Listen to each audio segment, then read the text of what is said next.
What's good, YouTube? That 192 here, back again, once again, and today, I am your coach of the Tucson Terrakions in the United Championship League, aka the UCL. And this week, you guys, we are here to team build. This is our 5th week team building. Where has the time gone? We're 5 weeks into this already.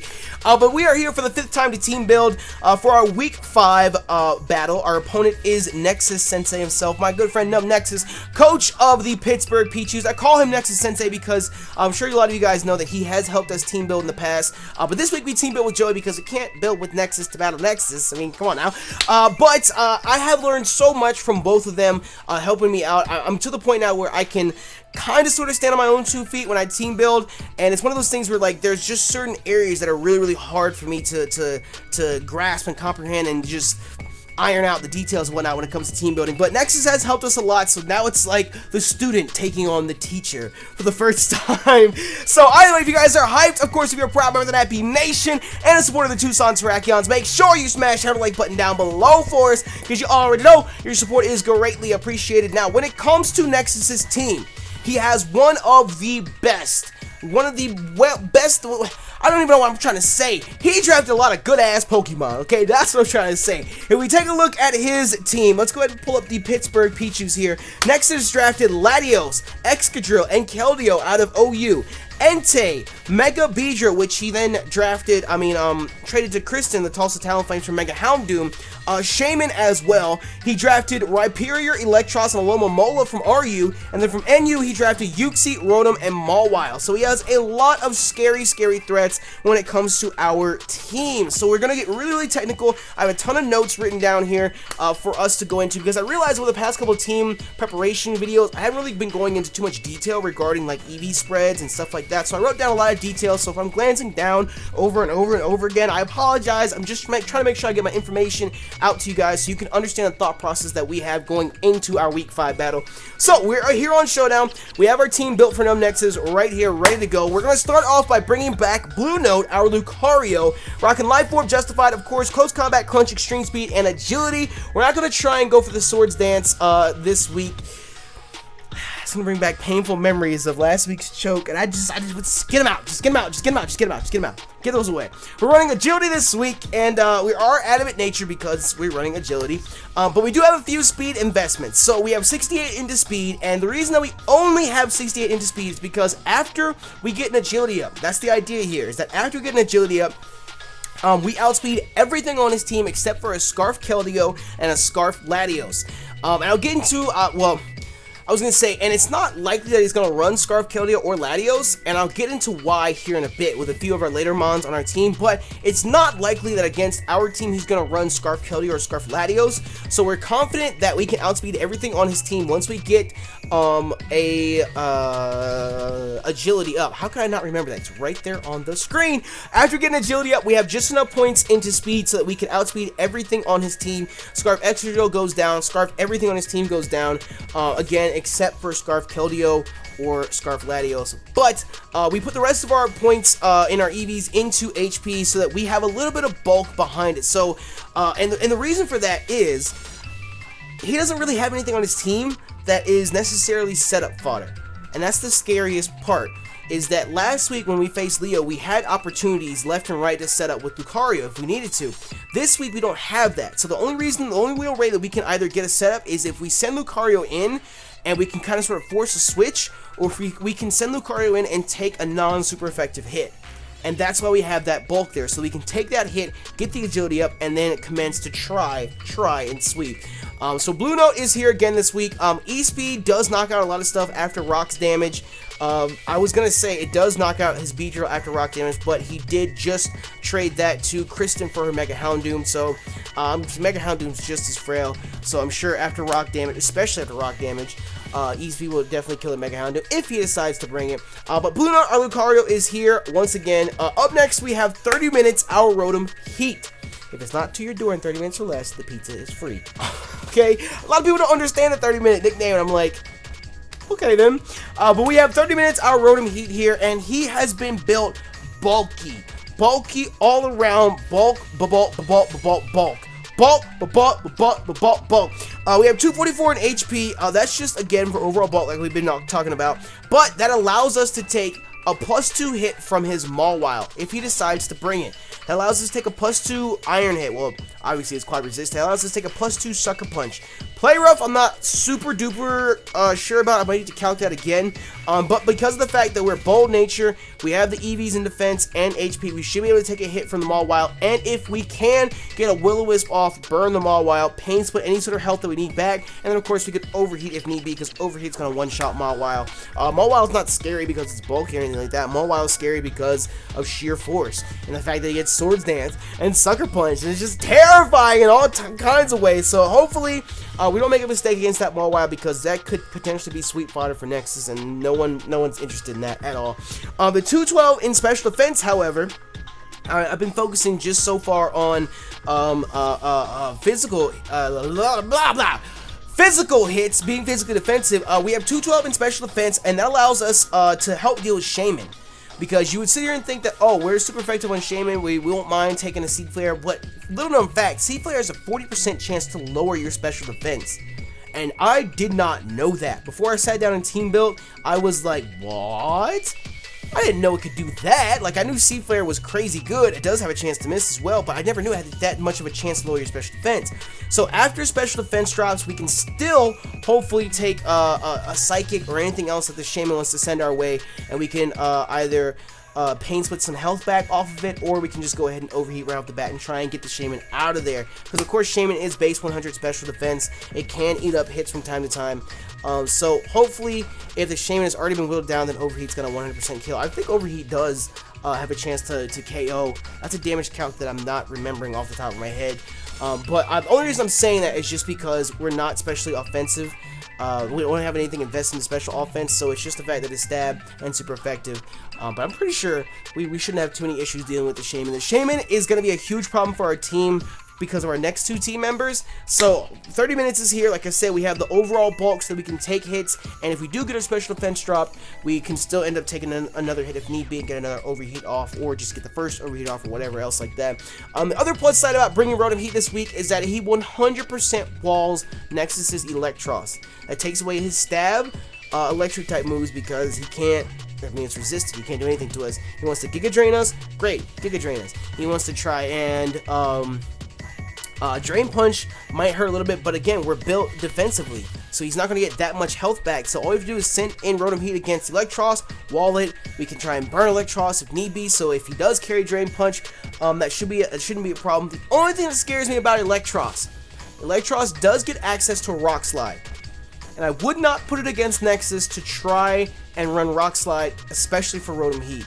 I would not put it against him. So if we can get a burn off, because I know we'll live a Rock Slide no matter what, because we are built physically defensive. It's not stab coming from Electros. I know we'll live a Rock Slide. My only thing is hoping, knock on wood, we don't end up getting flinched, but if we can get a burn off or just straight up Overheat, we should be good to go against that Electros. We're trying to build teams that can comfortably handle everything on the other person's team, so it's kind of hard from time to time. And we wall the Electros all the way up until Rock Slide. Then it's like, god damn it, why do you have to get Rock Slide? God damn. Anyways, 30 minutes is here, and hopefully he can put in the finest of work for us. Up next, we have Liability Hour Krookodile. And I can already hear the hate coming. Oh my god, Happy runs regular sets. If it's not broken, why do you need to fix it? That's what I'm saying. I understand that running awkward EV spreads or something like that, like we have with our Lucario and our Rotom-Heat, is sometimes necessary in league play, but in this case it's not needed, so there's no point in doing that. But we are running Scarf Moxie Krookodile here with 4 HP, 252 attack, 252 defense, or I should say 252 attack, 252 speed, not defense, and 4 in HP. Jolly Nature, of course. The reason that we decided to go full speed is so that we can outspeed a Scarf Timid Rotom, because Nexus does have Rotom, and with us being Scarfed as well, the idea there is that he might try and trick us. Well, I don't know. If he's carrying Scarf, he'll just trick a Scarf right back to us. But on the off chance that we need to, the Rotom, we can try and stop it before it can set up, or not set up, trick it onto anything else. That's another thing. That's another reason that we're here, and that's the reason that we have the moveset that we have. We have Earthquake, Crunch, Knockoff, and Pursuit, so that if Nexus wants to try and trick a Choice Scarf onto us, or onto one of our Mons, like for example our Chansey, who's about to come up, we can swap into Krookodile, trade Scarf for Scarf, and then Nexus can't do anything to us then. He's Scarfed into Trick. So then we can Scarf ourselves into Pursuit, body the Rotom, we're good to go. You know, and then we don't have to worry about Trick anymore. But that's one more thing that we don't have to worry about losing our Eviolite on Chansey as well. So Pursuit is more so there just for situational things, because besides that, obviously Earthquake and Crunch and Knockoff will be better. And because you don't want to scarf yourself into Pursuit necessarily. Pursuit's just there for the situation. You know, that's one idea that we had going into it, is that Nexus might try and Trick with his Rotom, and if he does, we're going to Trick right into us, give us our Scarf right back, we can Pursuit you as you go ahead and try and swap out. So that's the idea. That's the idea there as well. We also outspeed a Jolly Excadrill at max speed here too, and we did run some calcs, and it turns out that a Scarfed EQ from Krookodile only does 50 to 60%. Which is scary. I mean, to Keldeo, I should say. Only does 50-60%. To who that? To Keldeo, only does 50 to 60%. After one Moxie boost, it only does 78 to 92%. So we would need at least 3 Moxie boosts before that Keldeo is going down. Or we can get a crit or something like that, and that would be amazing. But that Keldeo is a huge threat for our team. I'll talk about threats afterwards and how we can handle them. But the Krookodile, definitely the Keldeo is the biggest issue for us when it comes to his team, because it's just really scary. I mean, I said the Krookodile's biggest issue for us. Everything UCL is so fucking nerve-wracking. Goddamn. The Keldeo is the biggest issue for our team, especially when it comes to our sweeper here being Krookodile. It's just really kind of nerve-wracking in the sense that, oh shit, we can't actually stop this Keldeo unless we have 1 or 2 Moxie boosts already up. And if we're at that point where we have 2 Moxie boosts up, I learned my lesson from last week not to switch out. I would just stay in, get whatever damage I can off on Keldeo, and then Lucario can come in E-Speed and sweep Keldeo out of there. God damn, stumbling over my words and shit. So yeah, so the Krookodile is back again. Again, I said it's kind of an awkward moveset. Pursuit is just there if need be. We can guarantee a knockout with it here or there. But it's not going to be something we're going to scarf ourselves into regularly, of course. Up next, we have easily the MVP of the team. Cindy has put in so much work week in and week out, and Cindy has to be back this week as well. We are rocking Scald, Toxic Recover, Mirror Coat, and we are bold with 244 HP, 252 in defense, and 12 into special defense. The only reason that we have the 12 into special defense is so that in cooperation, I was going to say in comparison, in cooperation with the Rindo Berry that it's holding. I don't know if you guys, everyone knows what a Rindo Berry does. It has damage taken from super effective grass type attacks. In cooperation with that, it should help us take a grass type attack a bit better. Just like last week how we had the Chapel Berry pop on Krookodile against the Tornadus. This week what I'm hoping is that Cindy and this Rindo Berry, it will pop against either the Entei or the Keldeo, because when it comes to Entei and Keldeo, neither of them can touch Gastrodon. And that's the biggest reason that we have Cindy on our team, because Entei and Keldeo are the biggest threats to our team. So when it comes to them, I wouldn't put it past Nexus to try and run HP Grass on either of them. HP Grass Entei is something that I have seen before, specifically to deal with Swampert in his tier, so I wouldn't put it past him to run that, and that is why I don't think he's going to run Scarf Keldeo against our team, because when we have someone who has Storm Drain like this, he can't scarf himself into a water type attack, because we can just go out to Cindy and then we get a free Toxic off on somebody on his team, or we get a free Scald off on somebody on his team. You know, it's not a safe switch in for his Excadrill. Excadrill can't touch Cindy. That's why I don't think he's going to run it Scarf like that. The potential for Scarf Latios is still there, but at the same time, we can kind of sort of bulk out hits a bit. Obviously, a Draco Meteor we're not going to appreciate. We're not going to appreciate a Draco Meteor. But after he takes that special attack drop, we can then recover, and hopefully we can take Side Shot. We can eat Side Shots for days, but we can recover the damage off from the first Draco Meteor, because I'm pretty sure Draco Meteor is a 2-hit KO, of course barring crits or max rolls or anything like that. So hopefully, like I said, the Rindo Berry is there just in case he has HP Grass on any of his Mons. The Energy Ball is a threat on Latios as well if he wants to try and run that. But the reason that we're running Scald, Toxic Recover, that's all standard on Gastrodon. Mirror Coat is there on the off chance that he does carry HP Grass. Because if he wants to HP Grass us with Entei or Keldeo, that's going to do about half. We'll go for a Mirror Coat and dish out twice the damage back to them, catch him off guard, and just body either one of them. And like I said, with them being that large of a threat to our team, we can't risk it. And if we can get them out of there with one false move like that, what's the term? False swoop or some shit like that? One fell swoop. There it is. One fell swoop, and we can go ahead and remove the threat of Entei, which is a huge threat. Banned in Sacred Fire, Life Orb Sacred Fire, it does crazy amount of damage. He has E-Speed as well. Bulldoze can mess up a couple of our mons. It can mess up Blue Note. It can do crazy damage to Mrs. Puff. Liability is not going to appreciate it all too much since we're not Intimidate. So getting rid of either Entei or Keldeo takes away a huge threat from our team. But like I said, that's why he doesn't want to run Jesus Christ, I can't talk today. What the? Scarf Keldeo is because of our Gastrodon. So we'll see if he ends up running HP Grass. Of course, Gastrodon with the Rendo Berry does now effectively wall Electros as well. So that's 2 Electros walls, because Nexus has brought Electros in the past in battles. Again, if he wants to run Giga Drain, we can go ahead and the Rendo Berry can pop, eat it up. We can Mirror Coat right back. If we need to, we can Scald and get damage off. We might get a burn. So if you want his source of recovery being Drain Punch or Giga Drain. If he's physical, Drain Punch is all but gone. Of course, we wall all of his electric type moves, so Stab is taken away as well. And we can just stall him out with Toxic Recovery if need be. Because he can try and Giga Drain us all he wants, but after the first Rendo Berry, if we get that Toxic off, the second Giga Drain not being Stab, it's gonna hurt, but hopefully we should be able to live a hit. But ideally, Rotom is there to deal with the Electros, not Gastrodon. So that's the idea, is that Rotom and Chansey take a little bit of pressure off of Gastrodon when it comes to a few of his other offensive mons on the team. So Cindy is here yet again. I'm happy about that. Cindy puts in the finest of work. Up next, we have Canada, our Chansey. This is another nickname that some people didn't quite get. Canada's nickname Chansey. Chansey's nicknamed Canada because Canada has free healthcare. And Chansey's the little healer Pokemon. Look at him. Of course, we got Eviolite on there so we can bulk it out. Natural Cure as well so we can get rid of any sort of status. We've got Stealth Rock on Chansey again because we do need a Stealth Rocker. Stealth Rock is so important when it comes to crazy mons like at the time when we built this team, Mega Beedrill was there, but that still applies for Mega Houndoom, Entei, and a few other mons. It's just there for chip damage every time he swaps in and swaps out, swaps in, swaps out. So getting Stealth Rock up is not a bad idea. We were going to try and run counter on Chansey. That's the second time we've tried to run counter. We were talked about running counter on Chansey back when we battled David in week 3, but we ultimately decided against it because, again, that's just way too situational.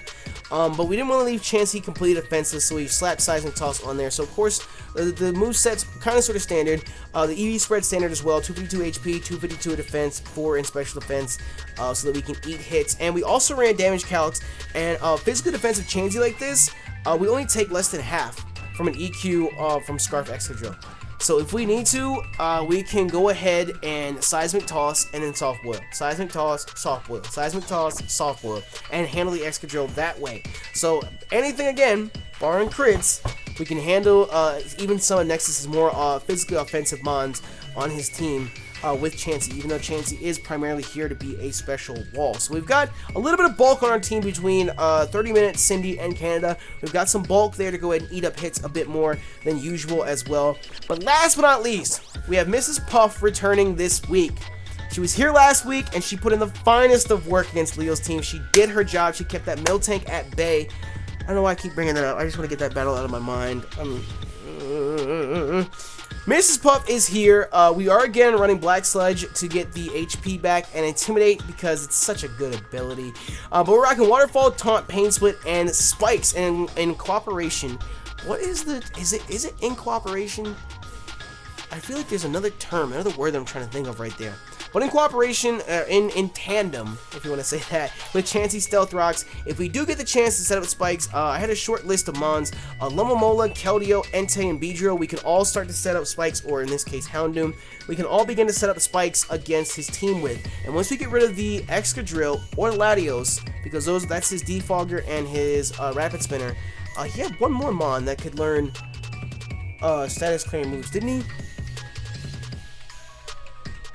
Is it Uxie?